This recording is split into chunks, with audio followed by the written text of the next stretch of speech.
ማግስት ሚዲያ። ሰላም ጤና ይስጥልን። የተወደዳችሁ የማግስት ሚዲያ ቤተሰቦች ዕለታዊውን መረጃ ይዘንላችሁ ቀርበናል። በማስከተል የዜና ርዕሶች ይቀርባሉ። የኢትዮጵያ መንግስት ዓለም አቀፉ የሰብአዊ መብቶች ተሟጋች አምነስቲ ኢንተርናሽናል የኮሪደር ልማት ፕሮጀክቶችን አስመልክቶ ያወጣውን ሪፖርት አስተባበለ። በመላው ኢትዮጵያ ከደሞዝና የሥራ ሁኔታ አስቸጋሪነት ጋር በተያያዘ የማህበራዊ ሚዲያ ዘመቻ ሲያደርጉ የነበሩ የጤና ባለሙያዎች ጥያቄዎቻቸው ካልተመለሱ የሥራ ማቆም አድማ እንደሚያደርጉ አስታወቁ። በትግራይ ክልል የሚገኙ 3 ተቃዋሚ ፓርቲዎች በቅርቡ በጠቅላይ ሚኒስትር አብይ አህመድ በተሾሙት ጀነራል ታደሰ ወረደ የተመሰረተው የጊዜያዊ አስተዳደር ካቢኔ አግላይ ነው ሲሉ ተቃወሙት። ኢትዮጵያውያንን ጨምሮ በህገወጥ መንገድ የገቡ የውጭ ሀገር ዜጎችን የማስወጣት ዘመቻ ያወጀችው ጅቡቲ ከግብጽ ጋር ቀይ ባህርን የተመለከተ አቋም እያንጸባረቀች ነው።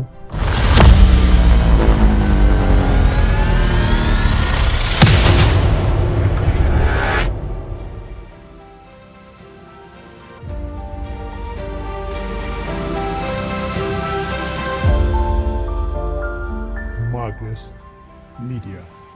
የኢትዮጵያ መንግስት ዓለም አቀፉ የሰብአዊ መብቶች ተሟጋች አምነስቲ ኢንተርናሽናል የኮሪደር ልማት ፕሮጀክቶችን አስመልክቶ ያወጣውን ሪፖርት አስተባበለ። አምነስቲ ኢንተርናሽናል ከቀናት በፊት በኢትዮጵያ በ58 ከተሞች እየተካሄደ የሚገኘው የኮሪደር ልማት ዜጎች መቼ እንፈናቀል ይሆን እያሉ ስጋት እንዲሰማቸው እያደረገ ነው፣ የሰብአዊ መብቶችን ባከበረ መልኩ እየተካሄደ አለመሆኑን የጠቀሰበትን የምርመራ ሪፖርት ማውጣቱ ይታወሳል። በዚሁ ሪፖርቱ ላይ በርካታ ዜጎች ያለ ካሳና ምትክ ከመኖሪያ ስፍራና ከቀያቸው እየተፈናቀሉ መሆኑን በመጥቀስ መንግስት በመላው ሀገሪቱ በሚገኙ ከተሞች እያከናወነ የሚገኘውን የኮሪደር ልማት የዜጎችን ሰብአዊ መብት ባከበረ መልኩ እየተከናወነ መሆኑን እስኪያረጋግጥ ድረስ እንዲያቆመው ጠይቆ ነበረ። የህዝብ ተወካዮች ምክር ቤት የከተማና መሰረተ ልማት ሚኒስቴር የ2017 የ9 ወራት ሪፖርትን በገመገመበት ስብሰባ ላይ የምክር ቤት አባሉ አቶ አበባው ደሳለው የአምነስቲን ሪፖርት በመጥቀስ ጥያቄውን ለሚኒስትሯ ወይዘሮ ጫልቱ ሳኒ አንስተዋል። ሚኒስትሯ በሰጡት ምላሽም የውጪዎቹ ምክንያቱ ይታወቃል፣ ኢትዮጵያዊ ሆኖ ግን የኮሪደር ልማትን የማያደንቅ ሰው አገሩን ይወዳል ወይ የሚል ጥያቄ ሊጠየቅ ይገባል ብለዋል። መንግስት በ45 ከተሞች እያካሄደ በሚገኘው የኮሪደር ልማት በየትኛውም ሀገር ታይቶ በማይታወቅ ሁኔታ ፍትሃዊ የዜጎችን ዲሞክራሲያዊና ሰብአዊ መብቶች ባከበረ መልክ እያካሄደ ነው ብለዋል። ሚኒስትሩ አክለውም እነዚህ የሰብአዊ መብት ያሳስበናል የሚሉ ተቋማት ዜጎች በላስቲክ ቤት ከደረጃ በታች በሆነ ጉስቁልና ውስጥ በሚኖሩበት ጊዜ ሰብአዊ መብታቸው ተጥሷል የሚል ሪፖርት ለምን አላወጡም ነበር ሲሉ ጠይቀዋል። ማግስት ሚዲያ የተመለከተችው የሚኒስቴር መስሪያ ቤቱ የ9 ወራት ሪፖርት እንደሚያሳየው የኮሪደር ልማት እየተካሄደባቸው ከሚገኙ 45 ከተሞች ውስጥ አብዛኞቹ ከ50 በመቶ በላይ አፈጻጸም እንዳላቸው የተጠቀሰ ሲሆን አዲስ አበባን ጨምሮ 8 ከተሞች የመጀመሪያውን ዙር አጠናቀው ወደ ሁለተኛው ዙር የኮሪደር ልማት ትግበራ ገብተዋል ይላል። ሪፖርቱ አክሎም በአጠቃላይ በሁለቱ ዙርም በመላው ሀገሪቱ 150,000 ዜጎች የሥራ ዕድል ተፈጥሮላቸዋል በሚል አስቀምጧል። ይህ በእንዲህ እንዳለ ግን በስብሰባው ላይ ጥያቄ ያቀረቡ በርካታ የምክር ቤት አባላት በየተመረጡባቸው አካባቢዎች በህዝብ የሚጠየቁ የመንገድ መሰረተ ልማት ጥያቄዎችን አቅርበዋል። ሚኒስትሯ ለዚህ ጥያቄ ምላሽ በሰጡበት ጊዜ የአስፋልት ግንባታ ግብዓት እስከ 300% ጭማሪ ማሳየቱን ጠቅሰው በዚህ ምክንያት መንግስት የመንገድ ግንባታ ፕሮጀክትን ለማጠናቀቅ የፋይናንስና የግብዓት እጥረት ፈተና እንደሆኑበት ተናግሯል። ለዚህም አማራጭ የግንባታ ግብዓቶችን ለመጠቀም እየተሞከረ ነው ብለዋል። ከዚህ ጋር በተያያዘ መንግስት ዘላቂ ኢኮኖሚያዊ ጥቅም ከሚያስገኙ እንደ መንገድ ካሉ ፕሮጀክቶች ይልቅ ከተማ ማስዋብ ላይ ማተኮሩን አምርረው እየተቹ የሚገኙ ባለሙያዎችና ፖለቲከኞች እንዳሉ አይዘነጋም። በመላው ኢትዮጵያ ከደሞዝና የሥራ ሁኔታ አስቸጋሪነት ጋር በተያያዘ የማህበራዊ ሚዲያ ዘመቻ ሲያደርጉ የነበሩ የጤና ባለሙያዎች ጥያቄዎቻቸው ካልተመለሱ የሥራ ማቆም አድማ እንደሚያደርጉ አስታወቁ።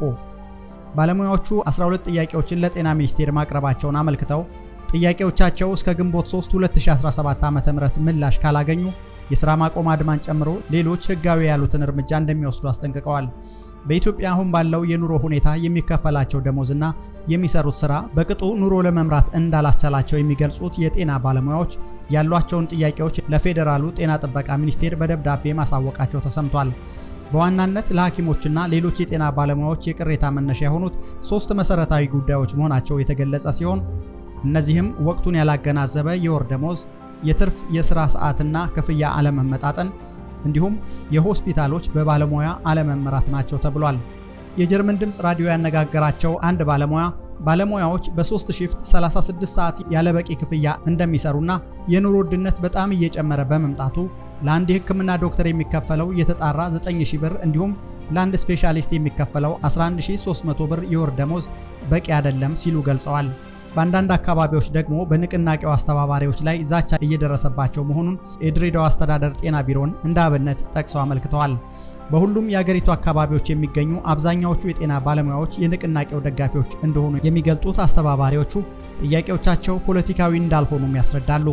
ለጥያቄዎቻቸው መንግስት ምላሽ ይሰጣል የሚል እምነት እንዳላቸው የሚናገሩት ባለሙያዎች ያ ካልሆነ ግን መጨረሻው ላያመር እንደሚችል አሳስበዋል። የጤና ሚኒስቴር የህዝብ ግንኙነትና የጤና ኮሚኒኬሽን ስራ አስፈጻሚ ዶክተር ተገኔ ረጋሳ በሰጡት ምላሽ ጉዳዩን ሚኒስቴር መስሪያ ቤታቸው እየተመለከተው እንደሆነ ገልጸዋል። ዶክተር ተገኔ አክለውም የደሞዝና የጥቅማ ጥቅም ጉዳዮች እየታዩ እንደሆነና ጥያቄዎቹ በአጭር በመካከለኛና በረጅም ጊዜ የሚፈቱ እንደሆኑም አስረድተዋል። ጉዳዩ ሚኒስትሯን ጨምሮ በከፍተኛ የሥራ ኃላፊዎች ጭምር እየታየ በመሆኑ የጤና ባለሙያዎች ጥያቄያቸውን ስርዓት ባለው ሁኔታ መጠየቅ እንዳለባቸው ያሳሰቡት ዶክተር ተገኔ ባለሙያዎቹ ሲመረቁ የገቡበትን ቃል ኪዳን በመጠበቅ ለህሙማን የሙያ ስነ ምግባሩን በተከተለ መንገድ አገልግሎት ይሰጣሉ የሚል እምነት እንዳላቸው እንጂ ለጥያቄዎቻቸው ትኩረት ተሰጥቶ ባለበት ሁኔታ ባለሙያዎቹ ስራ ያቆማሉ የሚል ግንዛቤ እንደሌላቸው ተናግረዋል። በትግራይ ክልል የሚገኙ 3 ተቃዋሚ ፓርቲዎች በቅርቡ በጠቅላይ ሚኒስትር አብይ አህመድ በተሾሙት ጀነራል ታደሰ ወረደ የተመሰረተው የጊዜያዊ አስተዳደር ካቢኔ አግላይ ነው ሲሉ ተቃወሙት።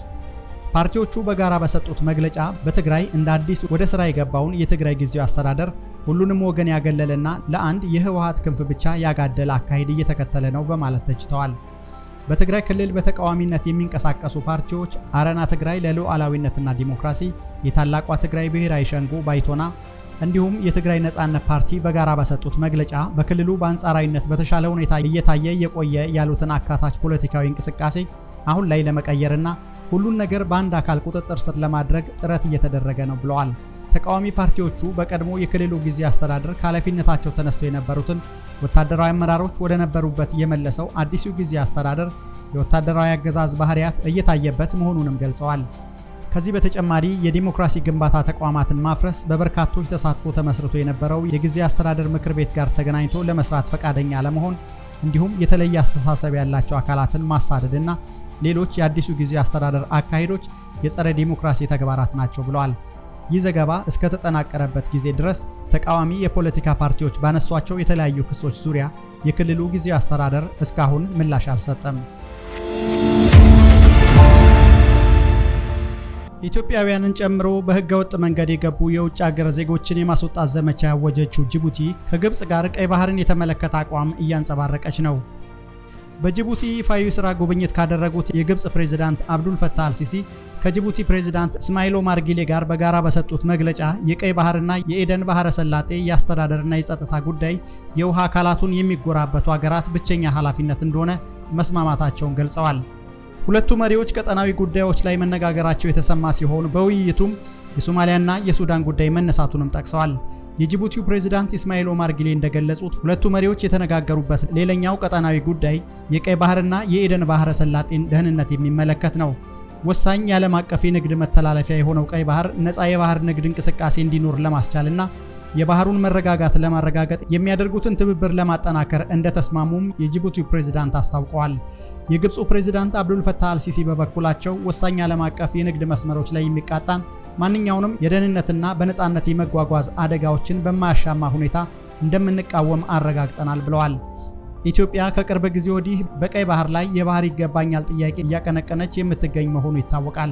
ይህ ባለበት ሁኔታ ነው ሁለቱ መሪዎች ወሳኝ ዓለም አቀፍ የባህር ንግድ መተላለፊያ የሆኑት የቀይ ባህርና የኤደን ባህረ ሰላጤ የአስተዳደርና የደህንነት ጉዳይ የተጎራባች ሀገራቱ ብቸኛ ኃላፊነት እንደሆነ ከስምምነት ላይ መድረሳቸውን ያስታወቁት።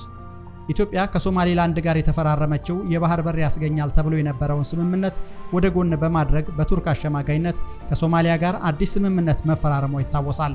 ከዚህ ስምምነት ጋር በሚጻረር መልኩ የግብጽ የውጭ ጉዳይ ሚኒስትር ባድር አብደላቲ ባደረጉት ንግግር ቀይ ባህርን ሊጠቀሙ የሚገባው ተጎራባች ሀገራት ብቻ እንደሆኑና ሌላ አካል ወደ ቀይ ባህር እንዲገባ ሊፈቀድለት እንደማይገባ ተናግረው ነበር። ከዚህ ባሻገር ኢትዮጵያ 95 በመቶ የገቢና ወጪ ንግዷን የምታከናውንበትን የጅቡቲ ወደብ ግብጽና ጅቡቲ በመንግስትና በግሉ ዘርፍ አጋርነት የበለጠ ለማስፋፋትና በጋራ ለማልማት መስማማታቸውን ከሀገሪቱ የወጡ ዘገባዎች አመላክተዋል። የተወደዳችሁ የማግስት ሚዲያ ቤተሰቦች ለዛሬ የተዘጋጁት መረጃዎች እነዚህ ነበሩ። ስለ አብረውነታችሁ እያመሰገንን መረጃዎቹ ለሌሎች እንዲደርሱ ገጻችንን ሰብስክራይብ እና ላይክ በማድረግ ወዳጅነታችንን እንድናጠናክር እንጋብዛለን። ሰላም።